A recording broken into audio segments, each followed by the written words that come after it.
بعثت نبی سے تقریباً 5 سال قبل حضرت خدیجہ رضی اللہ عنہا کے وطن سے مکہ مکرمہ میں ہوئی۔ حضرت فاطمہ رضی اللہ عنہا کی ولادت کے وقت نبی اکرم صلی اللہ علیہ وسلم کی عمر تقریباً 33 سال تھی، اور یہ وہ وقت تھا جب کعبہ کی تعمیر نہ ہو رہی تھی۔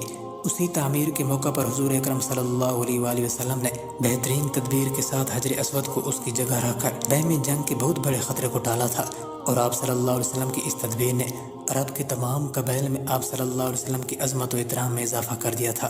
حضور اکرم صلی اللہ علیہ وسلم کی تمام اولاد نرینہ کی وفات بالکل بچپن ہی میں ہو گئی تھی، چنانچہ آپ صلی اللہ علیہ وسلم کے تینوں بیٹوں میں سے کوئی بھی بیٹا 2-3 سال سے زیادہ باحیات نہ رہ سکا۔ چاروں بیٹیوں میں سے بھی 3 کی وفات آپ صلی اللہ علیہ وسلم کی حیات مبارکہ ہی میں ہو گئی تھی۔ حضرت فاطمہ رضی اللہ عنہا کا انتقال آپ صلی اللہ علیہ وسلم کی وفات کے 6 ماہ بعد ہوا۔ آپ صلی اللہ علیہ وسلم کی چاروں بیٹیوں میں سے کوئی بھی بیٹی 30 سال سے زیادہ باحیات نہ رہ سکی۔ نبی اکرم صلی اللہ علیہ وسلم کی زندگی کے آخری سالوں میں تو رسول اللہ صلی اللہ علیہ وسلم کی توجیہات و محبت کا مرکز فطری طور پر حضرت فاطمہ رضی اللہ عنہا بن گئی تھیں۔ یوں بھی وہ حضور اکرم صلی اللہ علیہ وسلم کی بہت ہی چہیتی بیٹی تھیں۔ آپ صلی اللہ علیہ وسلم کی چاروں بیٹیاں مدینہ منورہ کے مشہور قبرستان البقیع میں مدفون ہیں۔ حضرت فاطمہ الزہرا رضی اللہ عنہا نے اپنے والدہ مائدہ حضرت خدیجہ رضی اللہ عنہا کے زیر سایہ تربیت اور پرورش پائی۔ ابھی حضرت فاطمہ رضی اللہ عنہا 15 سال کی تھی کہ ماں کی شفقت سے محروم ہو گئی۔ حضرت خدیجہ رضی اللہ عنہا کے انتقال کے بعد آپ صلی اللہ علیہ وآلہ وسلم نے حضرت فاطمہ رضی اللہ عنہا کی خصوصی تربیت فرمائی۔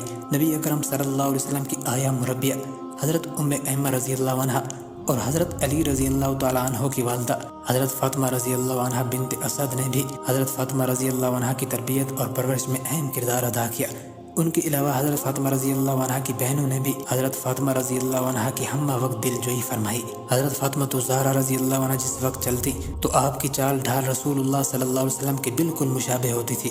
اسی طرح حضرت عائشہ رضی اللہ تعالیٰ عنہا کی روایت ہے کہ میں نے اٹھنے بیٹھنے اور عادات و اطوار میں حضرت فاطمہ الزہرا رضی اللہ عنہا سے زیادہ کسی کو رسول اللہ صلی اللہ علیہ وسلم سے مشابہ نہیں دیکھا۔ غرض ہے کہ حضرت فاطمہ رضی اللہ عنہا کی چال ڈھال اور گفتگو وغیرہ میں رسول اللہ صلی اللہ علیہ وسلم کی جھلک نمایاں نظر آتی تھی۔ حضرت فاطمہ الزہرا رضی اللہ عنہا بچپن سے ہی رسول اللہ صلی اللہ علیہ وسلم کی بڑی خدمت کرتی تھیں۔ حضرت عبداللہ بن مسعود رضی اللہ تعالیٰ عنہ بیان فرماتے ہیں کہ ایک مرتبہ رسول اکرم صلی اللہ علیہ وسلم مسجد حرام میں نماز پڑھ رہے تھے۔ قریش کے چند بدماشوں نے اونٹ کی اوجھڑی لا کر نبی اکرم صلی اللہ علیہ وسلم پر ڈال دی اور خوشی سے تالیاں پیٹنے لگے۔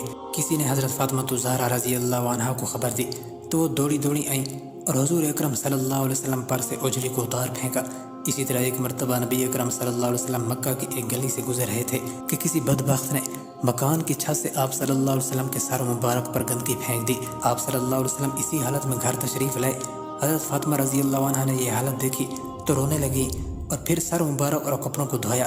حضرت فاطمہ رضی اللہ عنہا نہ صرف عمومی حالات میں بلکہ سخت ترین حالات میں بھی نہایت دلیری اور ثابت قدمی سے اللہ کے رسول صلی اللہ علیہ وسلم کی خدمت کرتی تھیں۔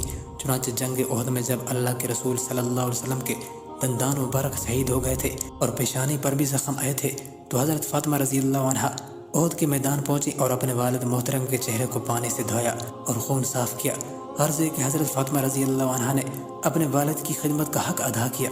حضرت فاطمہ رضی اللہ عنہا کا بچپن دین کے لیے تکلیفیں سہنے میں گزرا، حتیٰ کہ رسول اللہ صلی اللہ علیہ وسلم نے قریش کی ایذاؤں سے بچنے کے لیے حضرت ابوبکر رضی اللہ عنہ کو رفیق سفر بنا کر مدینہ منورہ کو ہجرت فرمائی۔ آپ صلی اللہ علیہ وسلم اپنے اہل و عیال کو مکہ مکرمہ میں چھوڑ گئے تھے۔ کچھ مدت کے بعد نبی اکرم صلی اللہ علیہ وسلم نے اپنے اہل و عیال اور حضرت ابوبکر رضی اللہ عنہ کے اہل و عیال کو مدینہ منورہ بلانے کا انتظام کیا۔ اس طرح حضرت فاطمہ رضی اللہ عنہ اپنے والد کے پاس مدینہ منورہ ہجرت فرما گئی۔